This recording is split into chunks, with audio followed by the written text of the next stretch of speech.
All right, continuing to catch up on GAC matches. I am actually going to revert back to talking about the stock market for a little bit.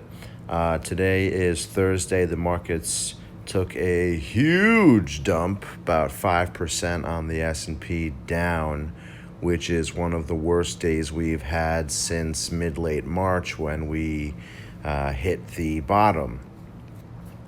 Part of it is due to Texas, Arizona, and California, or at least parts of those three states, reporting an uptick, or even in certain instances, a spike of corona cases after having reopened. So a lot of people are a little nervous about reopening. I think people are worried that it's going to slow down the recovery, as well as other additional people getting sick. Of course, those are both very valid concerns. However, it's not the only reason, at least to my estimation, why the stock market exploded today. The stock market ran very high very quickly with really not a whole lot of news. Some very good news. Last week's unemployment numbers and recouped job numbers were really, really good. So the market shot up after that. And then the markets have been slowly climbing higher at the prospects of reopening.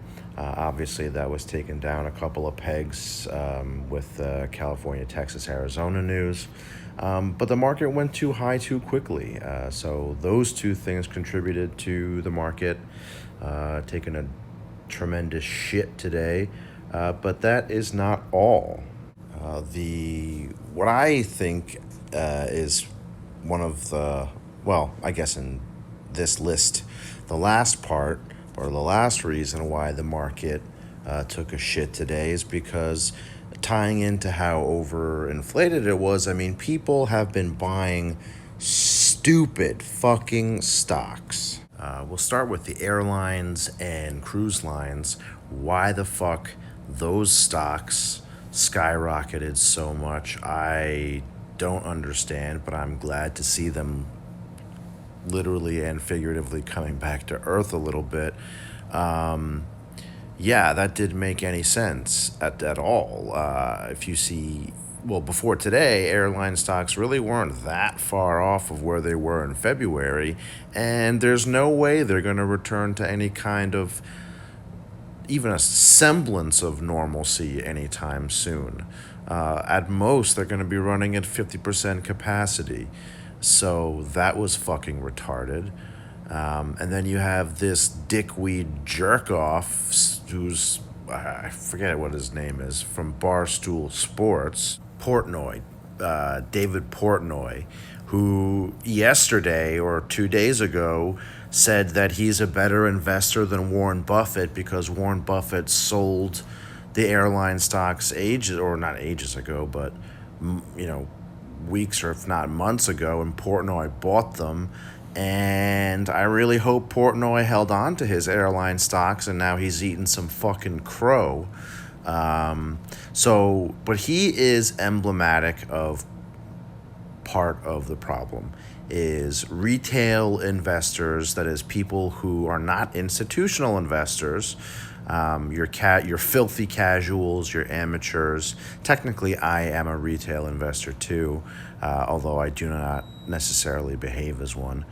But you have these people coming into the market who have really never traded or owned stocks before, thinking they know what they're doing, and they don't understand the basic principles of investing. Like, just for instance, the relative expense of a stock, like how cheap or expensive a stock is, has really nothing to do with what the share price is. It has much more to do with the PE ratio, that is price to earnings ratio, which if you look at the number, if you look on CNBC or whatever, that is what the stock trades at as a multiple of its earnings power. That is far more indicative of whether a stock is cheap or expensive than the actual share price. The share price means almost nothing. So you get people that come in and are like, oh, Hertz, the rent-a-car company, it's $2 a share. That's cheap. No, it's not. Hertz is in the process of going bankrupt.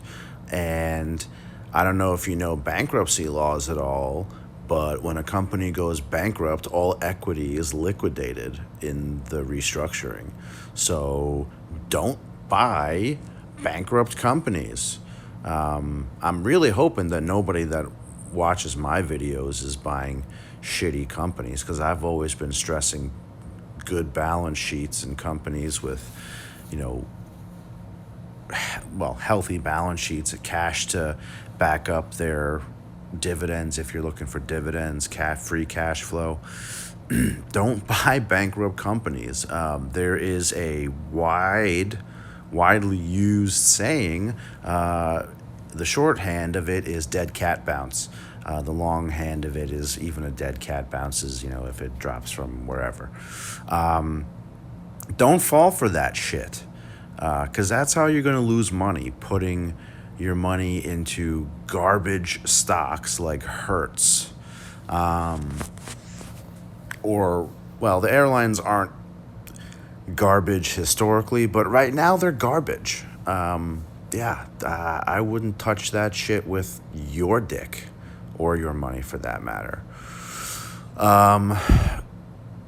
And people are buying ridiculous things like Nikola. I don't remember if I vented about Nikola on YouTube before, but I definitely vented about Nikola on Facebook and in my Discord server before they even went public. They went public this week. The CEO's a jerk off. There's a whole article. Just Google it. I forget what his name is. Trevor something or other. Trevor Shitbag. Google him or the company. A CNBC article. He took PPP loans, even though he's a billionaire. He took money from the government for payroll protection, even though he is a billionaire. And his excuse was all his money is tied up in equity and then going public and other deals. And the stock has actually done pretty well. It's done very well. IPOs, I think, are a racket. Initial public offerings, that is, I think they're a racket. Having been burnt in the Facebook IPO when I used to broker with Morgan Stanley Smith Barney. I was in the Facebook IPO, and there was a whole big thing about Facebook IPOing. It was supposed to IPO at like 35 or 36, and then they changed the opening share price to 42. Yes, sure, the share price itself doesn't really mean anything, but in IPOs it's a little different because I was locked in for a certain number of shares, so when they upped the price, I had to up how much money I put in. And then this was a long time ago. This was 2011, 2012, so I didn't know shit I didn't realize back then that IPOs were a fucking racket. And I ended up losing money, and I was so salty. I sold Facebook, never looked back. Don't even care that it's much higher now than it was then, because it just left such a terrible taste in my mouth. And I fired my Morgan Stanley broker. But Nikola has been doing well. I didn't look at it today, but since the IPO, it's been doing pretty well. But here's the catch. Nikola doesn't have a product. They do not sell anything right now. They have some prototypes for electric trucks, semi-trailers, but they don't have a product. So anything that how do you report earnings if you don't have a product? I don't get it. You're going off of theoretical orders for a product that hasn't been developed or hasn't been produced on a mass scale. Like, they don't sell anything yet. How did they go public? I don't understand. Also, Nikola, like, could you be any less original? Because there's that company called Tesla. Elon Musk is a fucking EDP, meaning he's an emotionally disturbed person, and I actually think he's a terrible CEO just because he's so mentally unbalanced. But I can't wait for Elon Musk to just absolutely take this douchebag, Trevor Shitbag, to town and just bend him over a barrel and put his company out of business when Tesla starts making semis, which I think he actually announced they are going to do. Tesla would be an even better company than it already is if Elon Musk could take his medication. But you can't argue with Elon Musk's results, at least, right? I mean, the dude's a fucking EDP, but you can't argue with his results. He has done something incredible with Tesla. I think Tesla went public about 10 years ago or something like that. Was it 10 years ago? I don't know. I just remember seeing a clip of him from 10 years ago talking about Tesla. I don't even remember when they went public, quite honestly. I can't believe it's been 10 years if it actually has been 10 years. And he's done incredible things. I feel like he could do even more if he didn't go on just these like mental breakdown tirades. I will say, though, that he does have a company called The Boring Company, which is a hilariously funny and kind of meta name for a company. The Boring Company is private, but it is a part of the Tesla family of companies. And they bore through rock, mountains, whatever, to make tunnels. So if that company ever goes public, that might be something that I actually would want to look into, because if Congress ever passes an infrastructure bill, I bet that they will get some contracts. But again, they're private for now, so unlikely. The company was it was born out of the fact that Elon Musk got really annoyed and tired of fighting all the traffic on his daily commute. So he literally created a company and got the permits and permission to drill a tunnel through a mountain in California, and it lets out right by one of his plants. Elon Musk is a crazy person, but you really can't argue with the results. This other guy, Trevor Milton, I've been calling him Trevor Shitbag, close enough. I don't like this guy. I don't like his excuse for having taken millions and millions. I think it was literally $100 million in PPP that he took from the government. So not a fan of him. Not a fan of David, what's his face, from Barstool. He's a dick. I really hope he lost a lot of money betting on, not because he bet on airline stocks, but because he bet on airline stocks and then put down Warren Buffett, who's admittedly been a little bit off in the last few years, but historically he's one of the best Wall Street, even though he's not really a Wall Street guy, but he's got a lot of savvy and he's really humble. He lives in the same house he lived in like 40 years ago. So Barstool Sports punk ass should, take a note and learn some humility, because his hubris probably just lost him tens of thousands, if not hundreds of thousands of dollars in betting on airline stocks too early. So sucks to suck. The last CEO that I have come to despise is the CEO of Grubhub. I saw him on CNBC, I think it was today, and he's just a smarmy lech. Yeah, he first of all, he accused David Faber of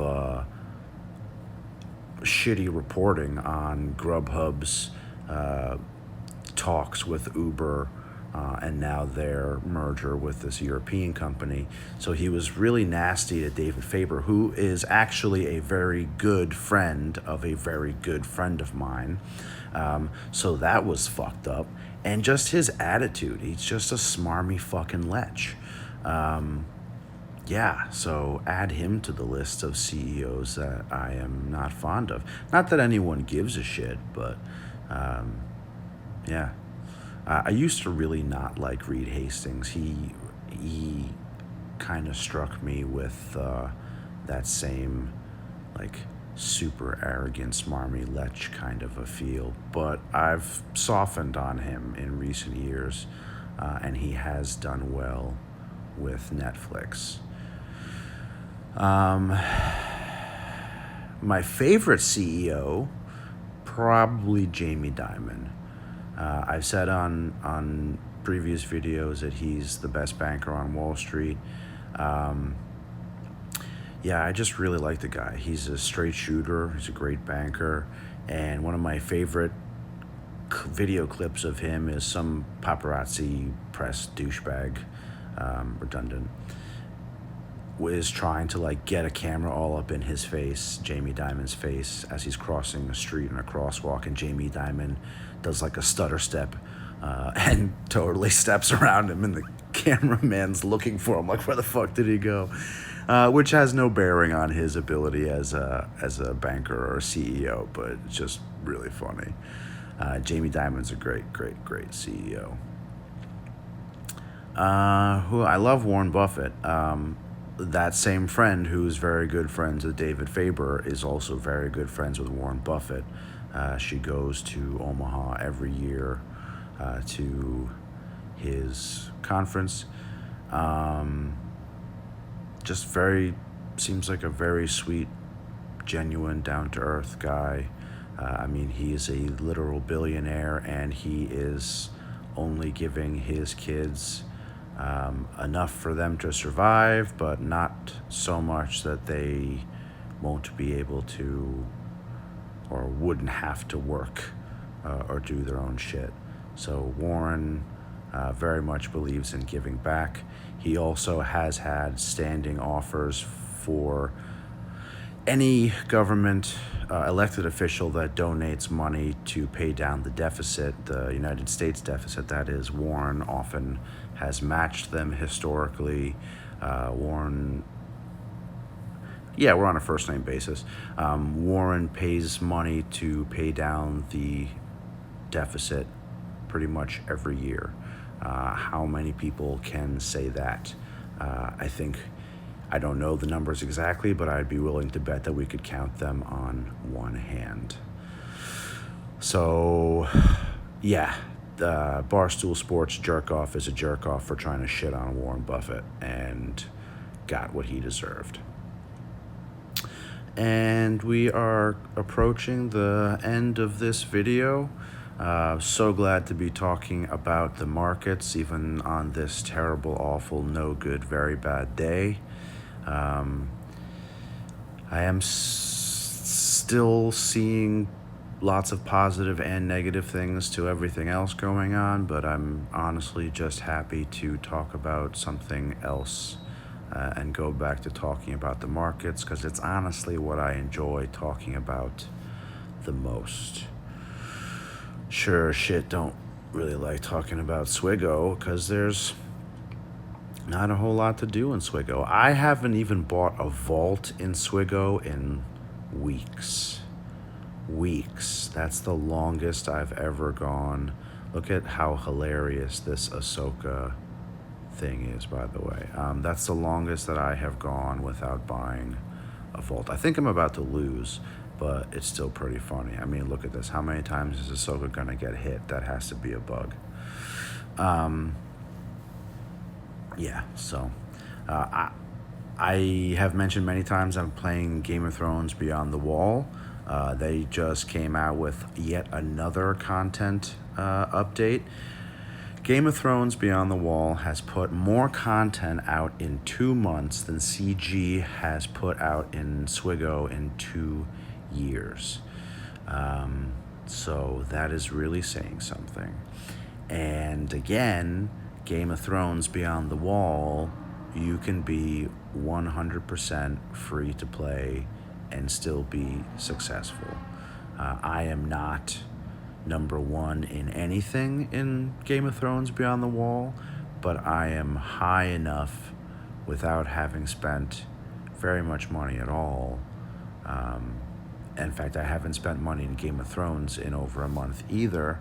And when last I did, it was like literally 5, 10, 15 bucks at a clip, not the $400 a clip that I am so used to spending in Galaxy of Heroes.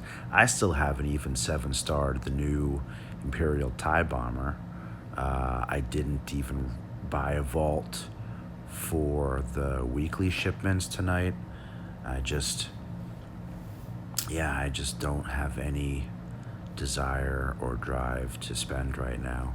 I didn't talk about Arnold and his whole shit yet, so I will do that in the next one.